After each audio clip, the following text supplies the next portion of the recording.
Saudara, sejumlah menteri Kabinet Merah Putih ramai-ramai sowan dengan Presiden ke-7 Republik Indonesia Joko Widodo di Solo beberapa waktu yang lalu. Pertemuan ini pun menuai polemik, isu matahari kembar dan loyalitas Menteri Prabowo juga dipertanyakan. Benarkah ada matahari kembar dalam pemerintahan Prabowo Subianto? Pagi ini kita akan membahasnya dengan sejumlah narasumber, diantaranya ada Wakil Ketua Umum PKB, sudah ada Pak Jazilul Fawait melalui sambungan daring, kemudian ada Sekjen Ormas dari Projo atau Pro Jokowi Pak Handoko, dan juga ada Direktur Eksekutif Carta Politika Mas Yunarto Wijaya Mas Toto. Selamat pagi Bapak-Bapak, Assalamualaikum. Selamat pagi, waalaikumsalam. Waalaikumsalam.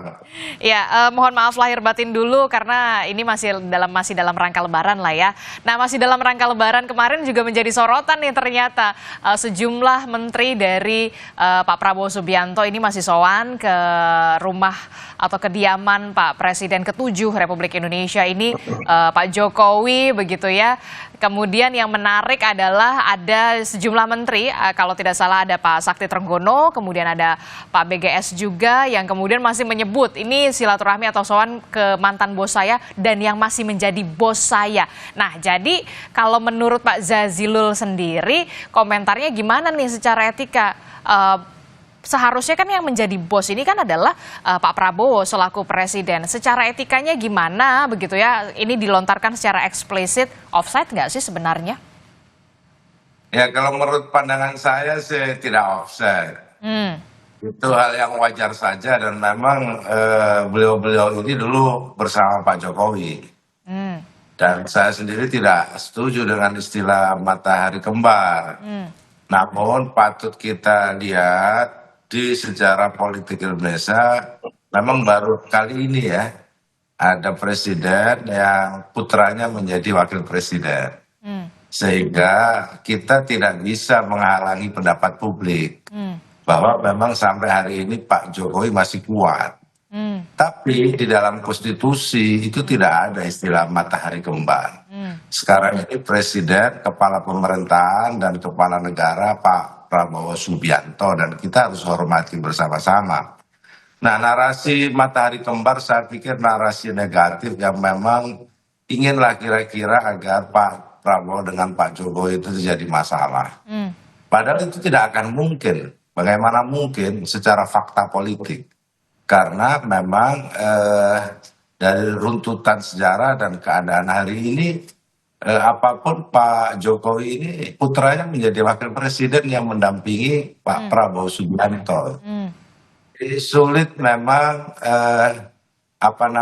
menepis soal matahari kembar, kekuatan Pak Jokowi hari ini sulit untuk ditepis kan. Memang Pak Jokowi masih kuat. Jadi kekuatan Jokowi ini masih ada begitu di pemerintahan dan juga di para pembantunya Pak Presiden Prabowo Subianto begitu? Ya tentu dalam konteks sejarah ya, keterkaitan sejarah dengan menteri-menteri yang ada di masa Pak Jokowi dan juga ada di masa Pak Prabowo.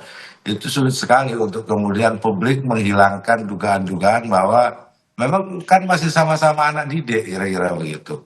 Tapi tidak bisa disebutkan sebagai matahari kembar karena matahari kembar itu narasinya lebih negatif. Bahwa Pak Jokowi memiliki kekuatan itu tidak bisa dielakkan. Tanya saja kepada semua publik yang ada. Yang kedua, lihat saja dalam struktur kenegaraan ini, wapres loh putranya. Dan para menterinya juga yang dulu bersama Pak Jokowi gitu. Tapi jangan kemudian disebut matahari kembar karena Pak Prabowo kan mengusung tema keberlanjutan. Oke, jadinya harusnya apa nih kalau bukan matahari kembar? Ya keberlanjutan. Oke, keberlanjutan. Seperti tema yang disampaikan oleh Pak Prabowo gitu. Jadi ini memang pemerintahan yang melanjutkan hal-hal baik yang dilakukan oleh Pak Jokowi. Namun Pak Prabowo tentu ingin punya legacy. Yang kemudian ada hal-hal juga yang di zaman Pak Jokowi tidak ada, di zaman Pak Prabowo berjalan secara baik. Jadi menurut saya kita tunjukkan bahwa memang negara besar yang kemudian kita tidak bisa menafikan jasa siapapun di dalam republik ini gitu. Oke, saya ke Pak Projo. Jokowi.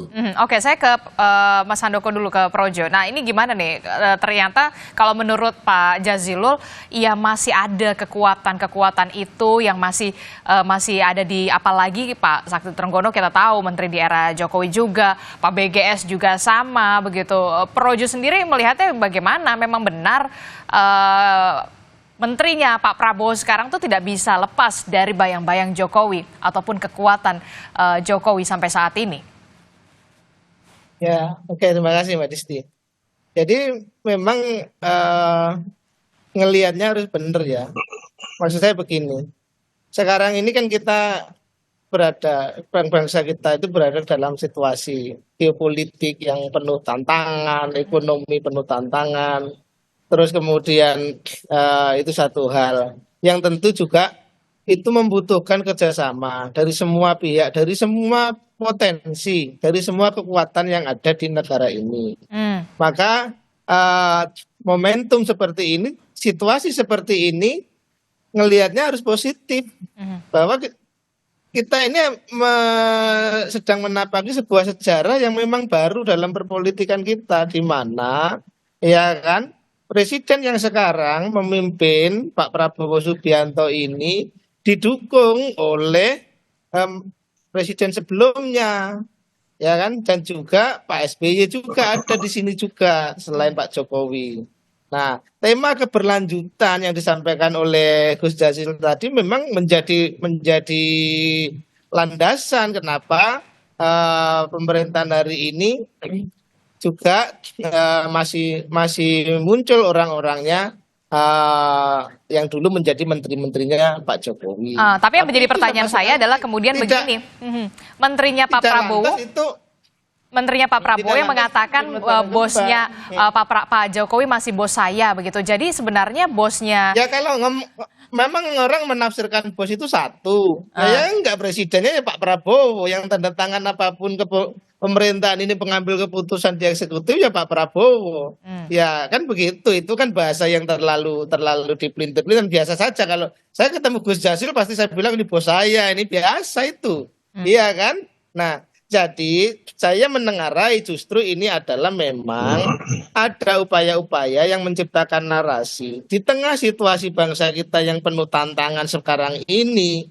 Situasi bagus di mana kita kompak, di mana kita semuanya bahu-membahu untuk menghadapi semua kesulitan, justru pengen dibelah, justru pengen dipecah belah. Ini kan bahaya begini. Sudahlah, kita jangan lagi, nggak usah lagi lah mimpi-mimpi mencoba membelah Pak Jokowi dengan Pak Prabowo dengan istilah-istilah matahari kembar, ada segala macam. Itu nggak akan punya saya katakan nggak akan berhasil juga nggak ada positifnya bagi bangsa yang kita semua tahu situasi kita lagi berat. Bagaimana geopolitik kayak begitu, perang dagang gila-gilaan, tantangan ekonomi ugal-ugalan, nah kayak gitulah. Jadi bos utamanya tetap Pak Prabowo ya?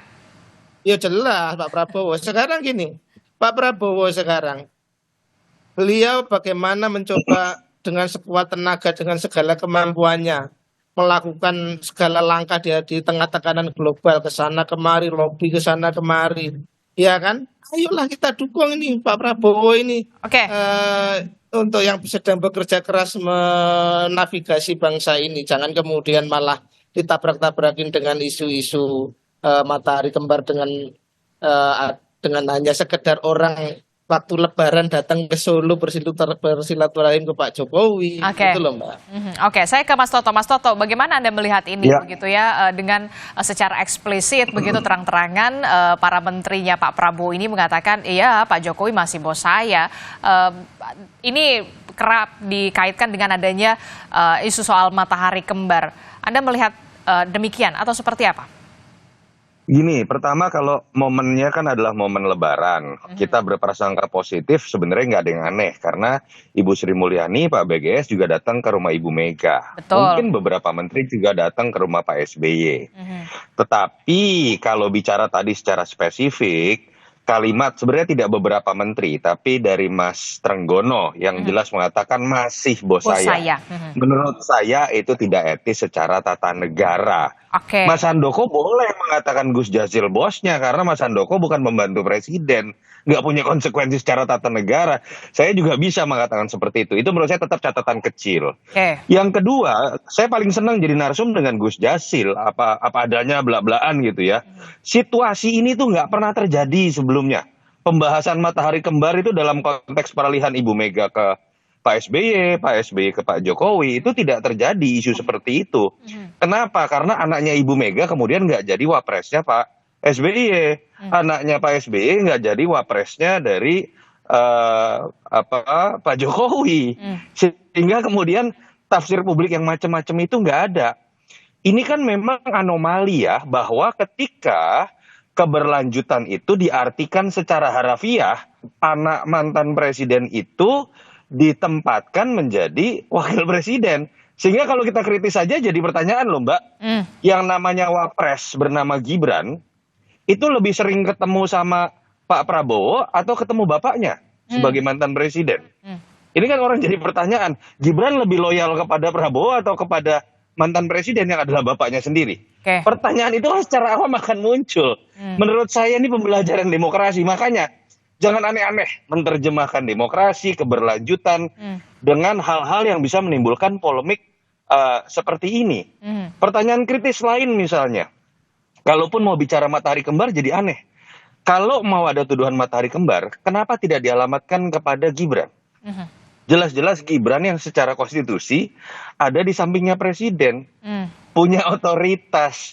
Biasanya isu matahari kembar itu kan dialamatkan kepada wapres yang dianggap punya pengaruh lebih dari posisi sebagaimana mestinya yang hanya menjadi pembantunya presiden tanda kutip. Nah, artinya buat orang-orang yang kemudian merasa Pak Jokowi masih kuat, mohon maaf ya, menurut saya itu malah seakan-akan menempatkan Gibran dalam posisi yang terdegradasi. Ini nggak sehat buat Mas Gibran. Oke. Jadi fungsi dari seorang presiden, mantan presiden itu adalah memberikan nasihat. Ketika diminta masukan, memberikan masukan. Itu yang terjadi pada presiden-presiden Amerika Serikat yang sudah pensiun. Makanya yang namanya President's Club yang dulu sempat digagas oleh sekelilingnya Pak Prabowo, itu tidak pernah menempatkan presiden yang masih berkuasa menjadi anggotanya, tapi sebatas pada mantan-mantan presiden untuk memberikan masukan tanpa bisa cawe-cawe atau intervensi. Jadi menurut saya kita lihat aja positif pertemuan silaturahmi kemarin karena memang momennya Lebaran, tapi kita juga berpikir positif terhadap kritik-kritik atau yang mengingatkan mengenai matahari kembar, karena ini artinya sayang kepada Pak Prabowo. Betul. Untuk tetap berkuasa sebagai matahari tunggal, dan ini sayang juga kok kepada Pak Jokowi. Pak Jokowi Anda pensiun saja, dan Anda ini menghadapi situasi prasangka yang tidak mudah, karena memang ada situasi anomali, keberlanjutan diartikan anak Anda menjadi wakil presiden. Ini konsekuensi ketika Anda masuk dalam deal-deal politik seperti ini. Itu aja menurut saya. Nah ini gimana nih Pak Jazilul dan juga Pak Handoko, kalau menurut Mas Toto tadi secara etika ya nggak pas lah, apalagi ini dikatakan atau diucapkan dari mulut seorang pembantu presiden. Pak Jazilul. Ya soal etika ini kan hari ini memang selalu jadi kontroversi lah. Menurut saya pandangan Mas Toto ya boleh saja, yang lain menganggap wajar seperti Pak Handoko. Saya pikir sama-sama saling menghormati. Tapi yang lebih penting bangsa ini atau Pak Prabowo yang sedang memimpin dan memang satu-satunya orang nomor satu, jangan juga diganggu dengan narasi-narasi matahari kembar. Jangan diganggu dengan narasi-narasi seakan-akan ada kekuatan yang kemudian membentur-benturkan Pak Prabowo. Kita fakta saja politik itu, bahwa hari ini seperti disampaikan oleh Mas Toto, itu kan fakta-fakta politik yang ada di hadapan kita. Ya itu bisa diinterpretasi macam-macam tergantung dengan cara pandangnya. Tapi yang jelas Pak Prabowo itu mengusung tema keberlanjutan. Jadi dan jangankan menteri-menterinya ya, Pak Prabowo sendiri kan sering juga silaturahim dengan Pak Jokowi dan dengan mantan-mantan presiden yang lain. Tapi kan tadi Anda sendiri yang mengatakan kekuatan Jokowi masih sangat besar di sana. Iya, tetapi itu bukan kekuatan konstitusional dalam konteks bernegara. Karena konstitusi menempatkan bahwa presiden itu salah satu kekuatan tunggal. Kalau pembagian kekuasaan malah DPR dan Mahkamah Agung itu sebenarnya yang jadi saingannya kan, dalam konteks pembagian kekuasaan. Namun memang seperti Pak Toto tadi sampaikan, ya memang Pak Jokowi masih eksis itu di dunia maya, masih eksis. Masih sering bertemu wartawan lebih dari Pak Toto itu ketemu wartawan. Dan statement malah lebih jelas, malah sering sekali gitu. Dan kita tidak bisa membatasi hak itu, saya gitu. Tapi kemudian juga kita tidak bisa mengatakan bahwa Pak Jokowi ini menjadi kembaran matahari, kan enggak gitu. Tapi bahwa memang dari mantan-mantan presiden di Indonesia setelah turun yang paling eksis cuma Pak Jokowi yang saya lihat ya. Selebihnya tidak se-eksis Pak Jokowi. Meskipun Pak Jokowi bukan ketua umum partai. Tapi kan ya seperti Pak Toto sampaikan tadi. Oke, saya ke Mas Handoko. Mas Handoko gimana nih kalau dari pernyataannya Mas Toto, begitu penilaiannya Mas Toto?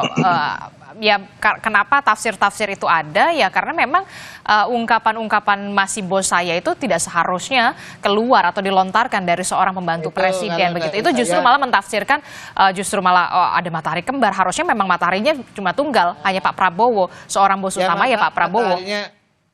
Mataharinya itu pasti tunggal ya, cuman Pak Prabowo saja nggak ada matahari kembar, cuman celetukan tadi memberi peluang kawan-kawan yang suka bikin narasi-narasi buat ngusilin itu nemu momentum gitu aja.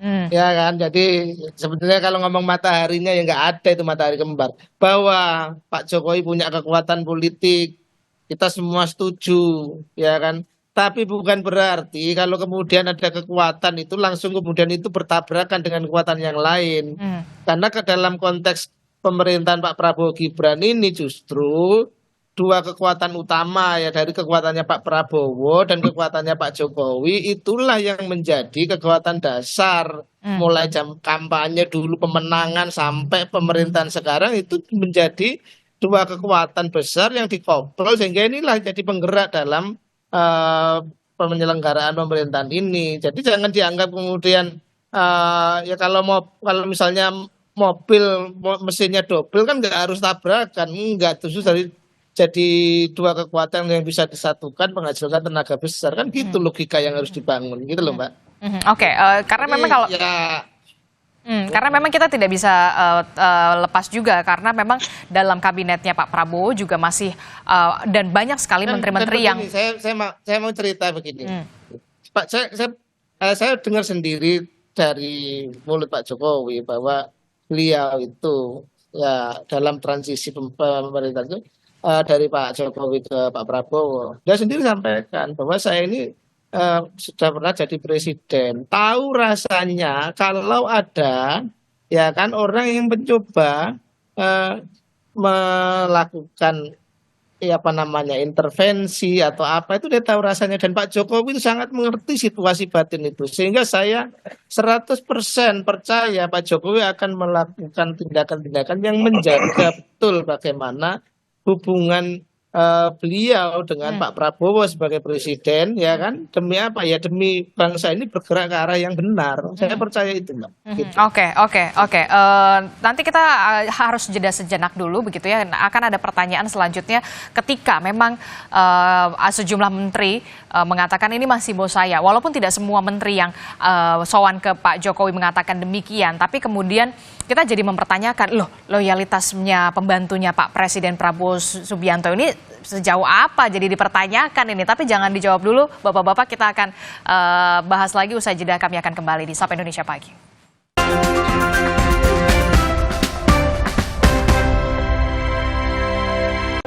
Terima kasih Anda masih bersama kami dalam Sapa Indonesia Pagi. Saudara, masih membahas soal bagaimana ada anggapan soal matahari kembar begitu ya, mencuat begitu setelah pertemuan pembantu dari Presiden Prabowo Subianto yang sowan ke rumah atau kediamannya Pak Jokowi di Solo, Jawa Tengah kemarin. Bahkan sejumlah menteri, ada Pak BGS, kemudian ada Pak Sakti Trenggono yang mengatakan Pak Jokowi masih bos saya, begitulah. Ini kemudian mencuat, oh jangan-jangan ada matahari kembar nih gitu ya. Saya masih membahasnya bersama dengan Pak Jazilul, kemudian ada Mas Handoko, kemudian juga ada Mas Toto. Nah, yang jadi pertanyaan, pasti akan jadi pertanyaan loh, terus jadi loyalitasnya menterinya Pak Prabowo ini seperti apa nih? Ini yang kemudian jadi pertanyaan kita semua ketika seorang pembantu presiden mengatakan Presiden ke-7 Republik Indonesia Pak Jokowi ini masih bos saya. Mas Toto, seperti apa jawaban Anda?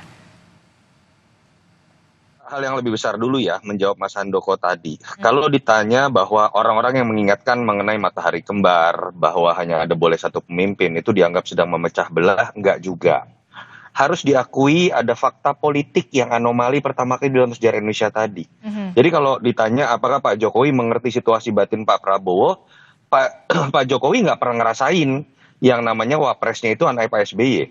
Pak SBY apakah mengerti situasi batinnya Pak Prabowo? Pak SBY nggak pernah ngerasain wapresnya itu misalnya anaknya Ibu Mega, presiden sebelumnya. Ini situasi anomali.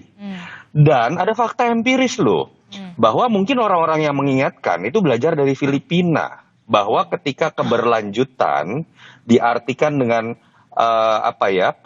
deal-deal kekuasaan menempatkan anak mantan presiden menjadi wakil presiden itu ternyata tidak berbuah baik.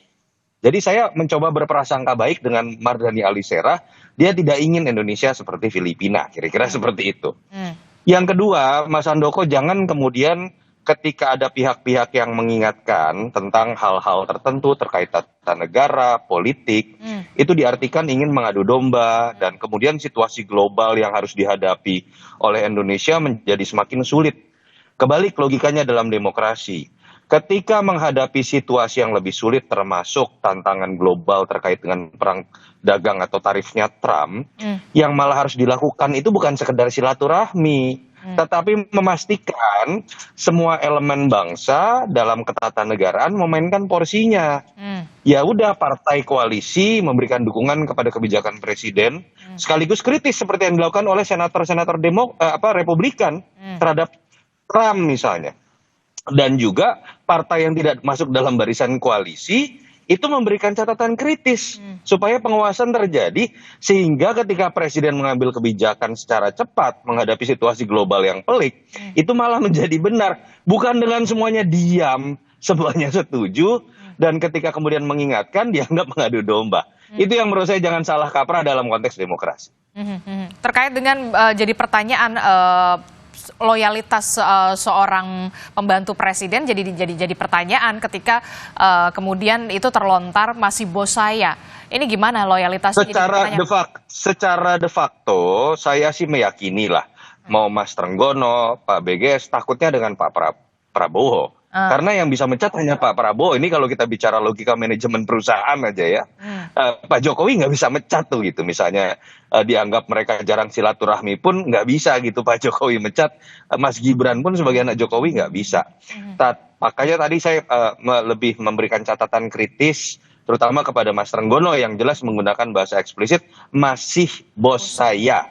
Kalau Pak BGS kan hanya menggunakan bahasa bos saya, itu bisa diartikan dalam arti dulu misalnya gitu ya.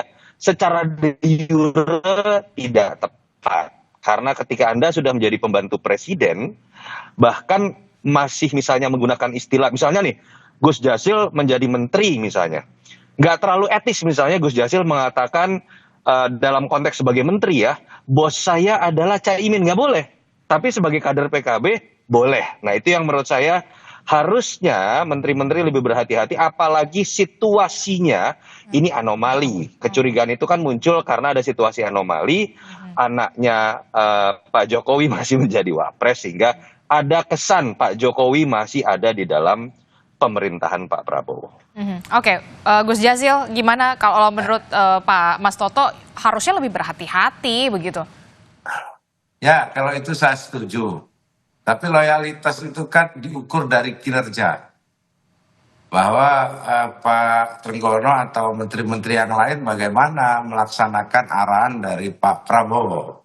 Kinerjanya baik atau tidak. Kalau di situ ada gangguan dari kinerja, siapa yang kira-kira mengganggu? Saya pikir loyalitas tidak hanya diukur pada kedekatan, gitu. Kalau hanya diukur pada kedekatan, yang paling loyal kepada seseorang ya anak kepada bapaknya lah. Kalau hanya diukur pada tingkat hubungan keluarga, ini enggak, ini tata negara. Oleh sebab itu, seperti disampaikan oleh Mas Toto tadi, ya kalau dalam tata kenegaraan, ya tentu semuanya harus berhati-hati. Untuk bilang bos saja juga harus berhati-hati karena publik bisa menilai yang lain gitu. Tapi kan nggak mungkin misalkan Pak Gibran untuk tidak mengakui bahwa Pak Jokowi bapaknya. Itu saya pikir itu panggilan bos yang disampaikan oleh Pak Trenggono mungkin ya pada konteks budaya lah. Seperti Pak Handoko atau saya, Mas Toto, bos gimana bos? Itu kan ya budaya. Tapi kalau dalam loyalitas tata kepemerintahan, saya pikir ada ukuran-ukurannya.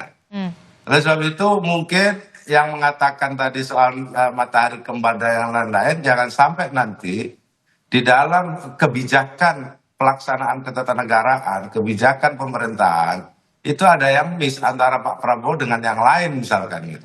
Tapi saya sampai sejauh ini belum, saya tidak melihat itu. Semuanya normal-normal saja. Cuma pendapat publik tidak bisa kita juga kendalikan. Gitu. Bahwa berpikir apa itu ya bagaimana? Ya itu tadi saya bilang nggak mungkin kan orang mengatakan bahwa Pak Jokowi bukan bapaknya Mas Gibran, itu nggak akan ada itu. Tapi itu konteks kekeluargaan. Tetapi wapres, presiden, menteri itu kata-kata dalam tata negara. Nah, mengukur loyalitas diukur dari ketatanegaraan itu. Jadi tidak dalam konteks budaya, tetapi ketatanegaraan.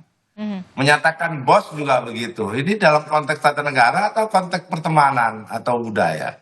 Tapi kalau menyangkut misalkan tindakan-tindakan, kebijakan-kebijakan yang tidak sesuai dengan arahan Pak Presiden, itu menyalahi ketatanegaraan kalau sebagai seorang menteri gitu.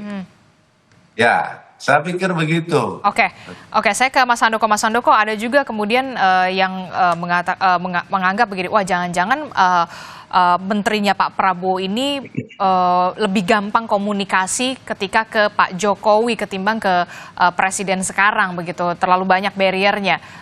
Benarkah demikian anggapan seperti itu, Mas Handoko? Ya kalau itu sangat mudah dipahami Mbak ya. Pak Prabowo sibuknya luar biasa, ya kan? Terus kemudian kalau misalnya konteks kalau komunikasi diartikan ketemu misalnya ya, mungkin juga kita bisa pahami.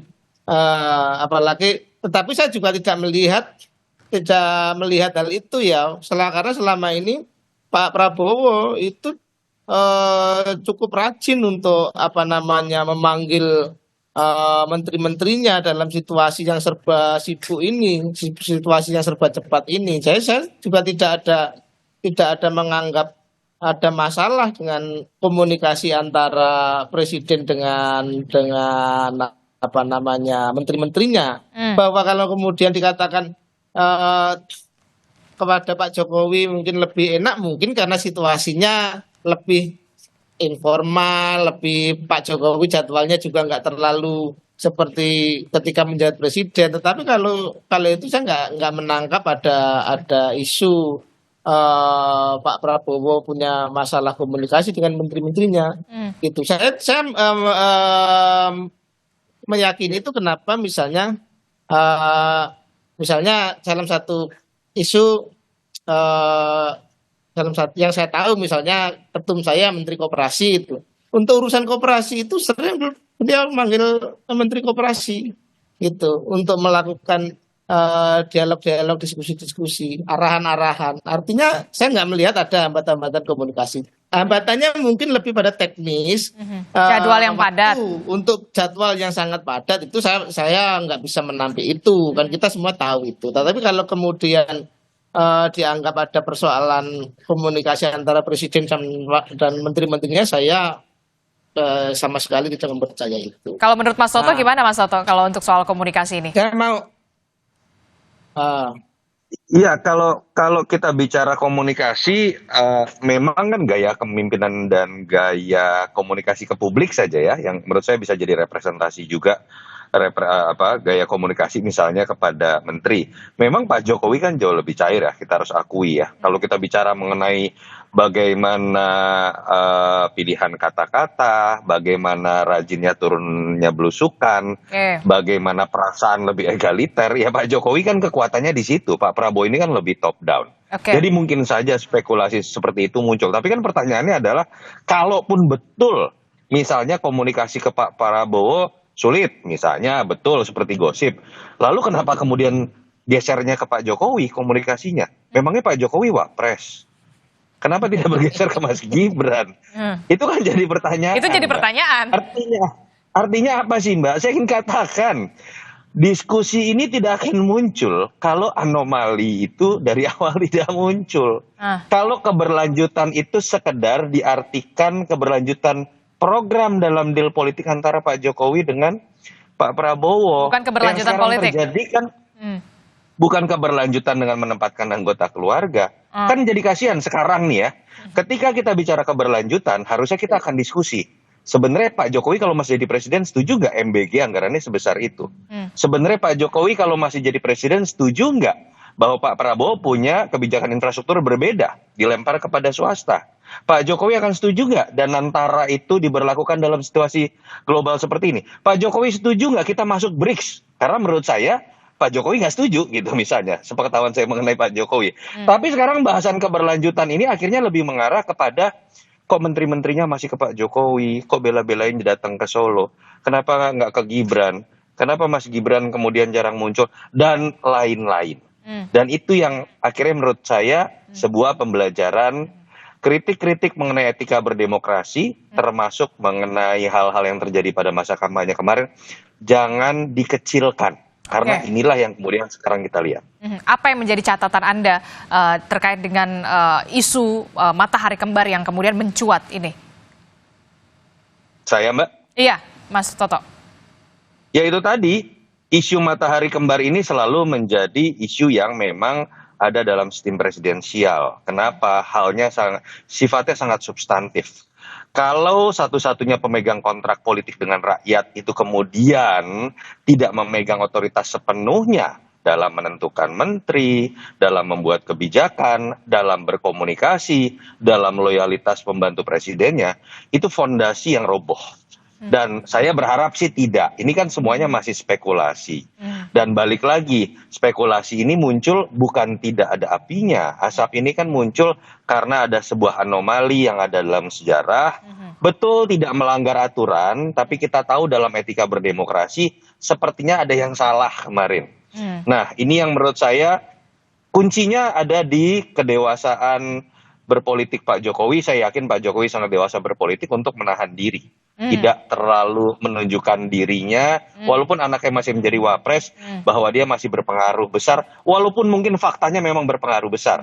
Dan dalam konteks keberanian berpolitik dari seorang presiden, termasuk berhati-hati dalam menggunakan bahasa komunikasi. Oke. Hidup Jokowi itu menurut saya juga seharusnya tidak etis digunakan dalam pidato orang yang sudah menjadi presiden yang kemudian menambah spekulasi-spekulasi seperti ini. Tapi saya percaya Pak Prabowo dengan karakter kepemimpinan yang kuat, secara de facto sebetulnya tidak ada bayang-bayang siapapun di balik atau di. Oke. Mas Handoko gimana? Pak Jokowi disuruh menahan diri nih. Singkat saja. Oh, kalau soal menahan diri Pak Jokowi jagonya, udah nggak ada yang jago banget bagaimana menahan untuk berkomunikasi, menahan diri dari berbagai serangan, hujatan. Kalau soal menahan diri Pak Jokowi nggak usah diajarin lah, udah jago banget dia. Nggak ada yang ngalahin kalau soal itu saya pikir, ya. Gitu. Jadi saya sekali lagi ini saya sampaikan bahwa saya coba merespon Mas Toto tadi, artinya bahwa saya setuju bahwa dalam demokrasi, dalam situasi seperti ini, partisipasi kita dari seluruh elemen memang harus tinggi ya, harus tinggi untuk ikut dalam mengatasi berbagai masalah. Cuman saya juga menyampaikan bahwa kemudian jangan kemudian ada sebuah peluang sedikit misalkan forum silaturahmi menteri ke Pak Jokowi kemudian muncul narasinya matahari kembar. Mari kita lebih bicara pada hal yang lebih memberi pemikiran yang lebih konkret gitu bagaimana menghadapi persoalan-persoalan. Ya, seperti itu. Jadi ayolah ini situasi lagi seperti ini jangan kita sibuk sama hal-hal yang justru enggak yang kontraproduktif, jangan ke situ. Oke, Pak Jazilul, singkat saja. Ya, tentu kita jaga persatuan ini ya. Kita jaga, kita sedang giat-giatnya membangun. Narasi-narasi boleh disampaikan oleh siapa saja. Tapi kita tetap harus memaknai apapun narasinya untuk kepentingan rakyat, untuk kepentingan masyarakat. Kita bisa berbeda pendapat, berbeda pandangan tentang apa yang terjadi di Republik ini. Namun saya berharap kita semua tetap dalam satu koridor untuk kepentingan masyarakat banyak. Bahwa hubungan-hubungan Pak Prabowo dengan para menterinya, dengan Pak Jokowi, dengan yang lain, itu memang hubungan-hubungan yang sudah jauh-jauh hari sudah terbangun. Nah, persepsi publik juga akan terus berkembang dan kita tidak bisa halang-halangi. Namun saya berharap fakta politik ke depan tentu ingin damai Indonesia ini. Semua bisa bekerja sama. Apalagi yang ada di dalam pemerintahan. Jangan kemudian membuat narasi-narasi yang gampang dipelintir oleh publik. Yang gampang dipelintir oleh sehingga terjebak di situ. Kita sedang membahas. Iya, itu makanya haruslah berhati-hati ketika ingin berkomentar begitu atau mengutarakan pendapat soal itu begitu ya. Oke, terima kasih Pak Jazilul, Mas Handoko, Mas Toto, terima kasih banyak sudah bergabung dan juga berdiskusi di pagi hari ini bersama saya. Terima kasih Bapak-bapak. Assalamualaikum, sehat selalu.